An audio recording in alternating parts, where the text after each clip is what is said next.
The air was thick with summer heat as I hauled grocery bags from my car, the plastic handles digging into my palms. I'd only been in this quiet suburban neighborhood for 2 weeks, still unpacking boxes in my new house on Maple Lane, when a teenager's voice cut through the evening calm. "I'm calling the cops on you," he shouted, snatching at my groceries with a boldness that stunned me. His mother, a woman with a phone already recording, emerged from behind a hedge like she'd been lying in wait. "Look at this man stealing food from hungry kids," she cried, her voice dripping with rehearsed outrage. Within moments, neighbors spilled onto their lawns, phones raised, capturing every second of the chaos. My blood boiled, but I was trapped. Revealing who I really was could cost me everything. What unfolded next was a nightmare of lies, betrayal, and a fight for truth that would shake our little community to its core. My name's John Carter, and I'm 52 years old, newly appointed as the police chief of Fairview, a small town just outside Indianapolis. I'd moved here hoping for a fresh start after a messy divorce, but I was under a microscope. The mayor had warned me. My probationary period as chief was make or break. One misstep, one hint of abusing my authority, and I'd be out the door. The previous chief had been ousted in a corruption scandal, and the city council was watching my every move. So when 18-year-old Ethan Ramsey grabbed my groceries that evening, claiming some absurd emergency protocol, I couldn't just flash my badge and shut it down. That's when the real drama began. It started innocently enough. I'd been helping Mrs. Margaret Thompson, a 78-year-old widow, carry her groceries from her rusty old Buick to her porch. Her paper bags were splitting at the seams, and I figured it was the neighborly thing to do. As we chatted, I noticed a flyer tucked under her windshield wiper. Community Resource Sharing Program. It read, with a seal that looked official but unfamiliar. Margaret's eyes darted nervously toward a house down the street, its lawn manicured to perfection. "That boy came to my door last week demanding my groceries," she whispered, setting her bags down. "Said it was for some emergency. When I refused, his mother, Helen Ramsey, kicked me out of the book club. Called me selfish after 40 years in this neighborhood." Her voice cracked with hurt, and I felt a pang of anger. This wasn't about groceries. It was about bullying an elderly woman who'd probably baked pies for half the block. My phone buzzed with a text from Mayor Sullivan. "Avoid conflicts during probation. No badge reveals unless it's life or death. Council's watching." I clenched my jaw. 11 days as chief, and I was already navigating a political minefield. That's when Ethan appeared, striding across his mother's pristine lawn with a flyer identical to Margaret's. "Sir," he said, his voice polished like he'd rehearsed it, "I need to inform you about Emergency Protocol 52A. It requires food redistribution for community preparedness." His phone was already out, recording, and something about his corporate buzzwords and cocky demeanor screamed trouble. I tried to stay calm. "Look, kid, these are my groceries. I don't know about any protocol."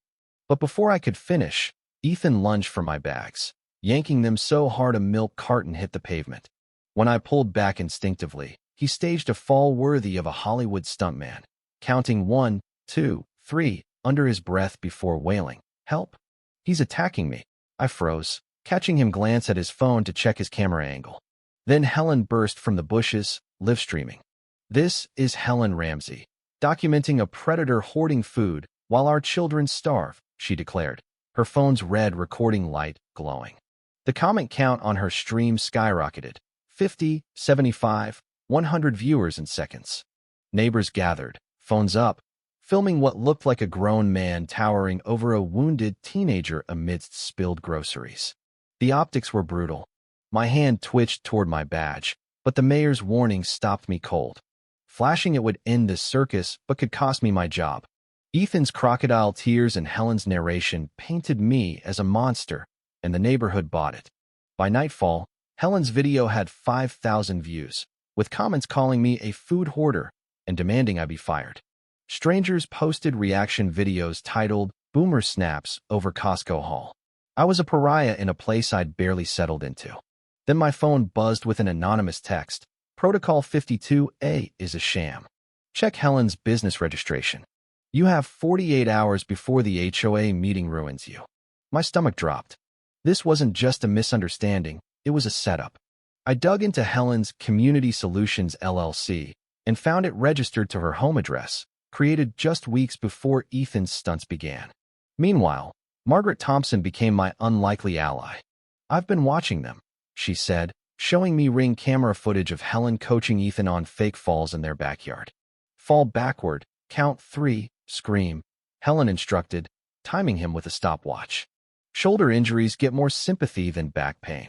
Margaret had months of footage documenting their scam, targeting families like the Hendersons and Johnsons with the same fake protocol.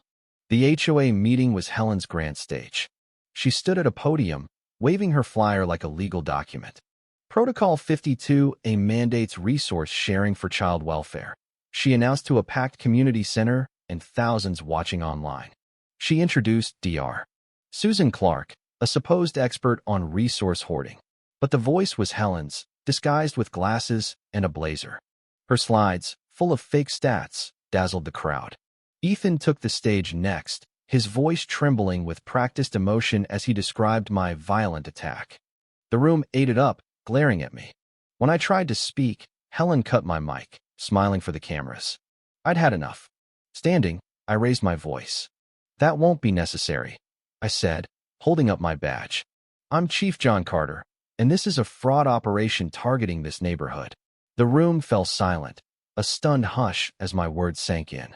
Margaret marched in, playing Helen's coaching audio over the speakers. "You're not hurt until the camera sees you hurt." Helen's face went from confusion to terror. Ethan, to my shock, grinned. "I respect that," he said, then turned to his mother. "Mom, show them the real plan." Helen, unfazed, pulled out a folder. "John Carter, meet your replacement. The new chief starts Monday, and he knows your history of intimidating civilians." The room gasped. This wasn't about groceries. It was a campaign to oust me, orchestrated with chilling precision. Helen accused Margaret's footage of being a deep fake, but I had Margaret display the file metadata, timestamps, GPS, device IDs, all tying to Helen's backyard. The evidence was undeniable, and Helen's defense collapsed. Then Ethan broke. "Mom, this isn't worth it," he sobbed, real tears this time. "I just wanted followers. I didn't think about the families we hurt." Helen's response was vicious. "Shut up. 3 months of planning, and you're ruining it." Their argument turned personal, each blaming the other for the failed scheme. Neighbors lowered their phones, no longer filming but witnessing a family implode. The HOA board, using Helen's own bylaws, removed her from power. An audit revealed she'd embezzled $3,000 from HOA funds for her fake consulting. Ethan faced vandalism charges for spray painting my mailbox, caught on Margaret's cameras. The aftermath was swift. Helen's house went up for sale, price cuts signaling her desperation. She and Ethan moved out under neighbors' silent stares. Local businesses turned Protocol 52A into a joke, with signs like, "No fake emergencies here." Margaret was welcomed back to the book club, hailed as a hero. The HOA tightened rules, requiring city verification for protocols and triple approvals for spending. Residents grew wary of performative scams, making Fairview stronger. But the final twist came at a community barbecue 6 weeks later. Ethan approached me, remorseful. "I found something," he said, showing footage of Helen meeting Mayor Sullivan days before my ordeal. They discussed my probation, crafting rules to trap me. This wasn't just a neighborhood scam, it reached City Hall.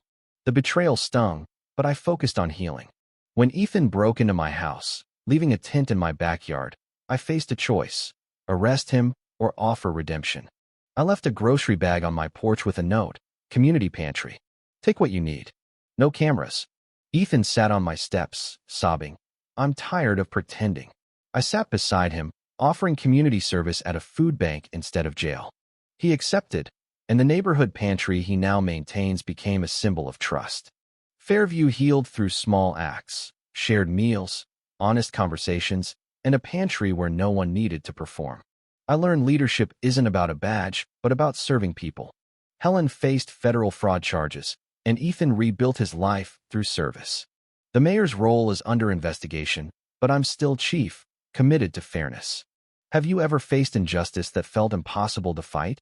Share your story in the comments. Should Helen face harsher penalties for her scheme, or was Ethan's redemption the right call? Your views on violence, accountability, and community matter. Let's hear them.